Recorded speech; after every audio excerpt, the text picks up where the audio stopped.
V-Guard presents कौन जीत रहा है, को पावर्ड बाय सेंसोडाइन एंड विमल। बोलो जुबां केसरी।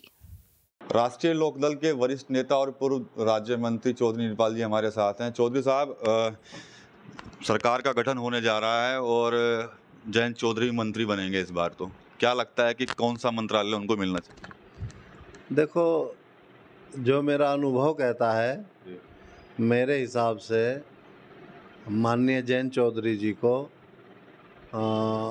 कृषि मंत्री बनाना चाहिए, कैबिनेट मंत्री देश का, क्योंकि माननीय जयंत चौधरी जी ने हमेशा किसानों की लड़ाई लड़ी है, किसानों के नेता हैं। चौधरी अजीत सिंह जी ने भी हमेशा किसानों के लिए लड़ते रहे, किसानों की लड़ाई लड़ी। और हमारे भारत रत्न पूर्व श्रद्धेय हमेशा चौधरी चरण सिंह जी भी किसानों के देश के महान नेता रहे हैं, उन्होंने भी हमेशा किसानों की लड़ाई लड़ी। तो हमारे राष्ट्रीय अध्यक्ष माननीय जयंत चौधरी जी ने संसद से लेकर सड़क तक किसानों को न्याय दिलाने की लड़ाई लड़ी है। किसान, मजदूर, गरीब, नौजवान, सब युवाओं को साथ लेकर वो चले हैं।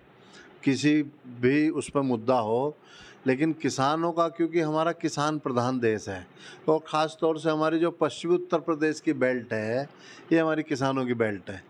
तो मैं समझता हूँ कि एनडीए को ऐसी भूल करनी नहीं चाहिए और उनको ये महत्वपूर्ण मंत्रालय ज़रूरी है। इससे एनडीए का ग्राफ भी बढ़ेगा, ताकत भी बढ़ेगी और लोगों में लोकप्रियता बढ़ेगी, क्योंकि जयंत चौधरी जी को किसान दिल से चाहते हैं। पश्चिम में तो भाजपा को काफ़ी नुकसान उठाना पड़ गया और कहीं ना कहीं लोग ये भी कह रहे हैं कि जयंत चौधरी की वजह से शायद भारतीय जनता पार्टी को नुकसान हुआ है। हरेंद्र मलिक जब चुनाव जीते तो उन्होंने भी एक उनका बयान सामने आया, उन्होंने कहा कि हमने चौधरी अजीत सिंह का बदला ले लिया, हमने चारू चौधरी का बदला ले लिया और हमने हाथरस कांड का भी बदला ले लिया। किसने कहा? हरेंद्र मलिक। देखिए, बात सुनिए, आज जो संजीव बालियान चुनाव हारे हैं मात्र 10-15 हज़ार वोटों से, ये इनकी हार जो है 1 लाख से भी ऊपर से होती, लेकिन माननीय जयंत चौधरी की वजह से ये फाइट में रहे। और जो हमारा वोटर है, राष्ट्रीय लोकदल का वोटर, उसने जम के वोट किया है। अब हार जीत मुकद्दर की बात है, इस बार उनके मुकद्दर में, उनके भाग्य में नहीं था बालियान जी के, तो हरेंद्र मलिक जी के मुकद्दर में था, तो वो जीत गए। अब भ्रामक प्रचार कुछ ही कही है। मैं एक बात कहना चाहता हूँ, पश्चिमी उत्तर प्रदेश का आप रिजल्ट देखिए। अगर एनडीए में जयंत चौधरी जी ना रहते, मैं कहता हूँ हो सकता है एनडीए का सूपड़ा साफ हो जाता पूरे पश्चिम में।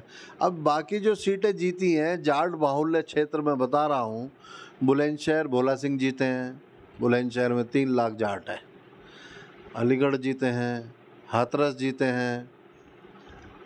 ये जो हमारी ये सीटें जो जाट बाहुल्य क्षेत्र है, ये सब सीटें जीती है ना भाजपा। किसकी वजह से जीती है? ये माननीय जयंत चौधरी की वजह से जीती है। और दूसरा, आप वोटिंग का ग्राफ उठा के देखिए कि राष्ट्रीय लोकदल की वजह से पश्चिम में कितना वोट एकदम जंप मारा है और एनडीए को मिला है, भाजपा को मिला है। तो निसंदेह हम कहना चाहते हैं कि एनडीए को ताकत मिली है राष्ट्रीय लोकदल से। और हमारे नेता जयंत चौधरी जी कोई कागजी नेता नहीं है, उनकी कथनी करनी में कोई अंतर नहीं है। वो ज़मीनी नेता हैं, ज़मीन से उठे हुए नेता हैं, ज़मीनी नेता हैं। वो हर मेहनत करते हैं, हर किसान गरीब का दुख दर्द समझते हैं, जानते हैं, उनके दुख दर्द में शरीक होते हैं, सबको साथ लेके चलते हैं, किसानों को न्याय दिलाते हैं। तो जयंत चौधरी जी के ऊपर उंगली उठाना तो समझ लो कि सूर्य के ऊपर उंगली उठाना है।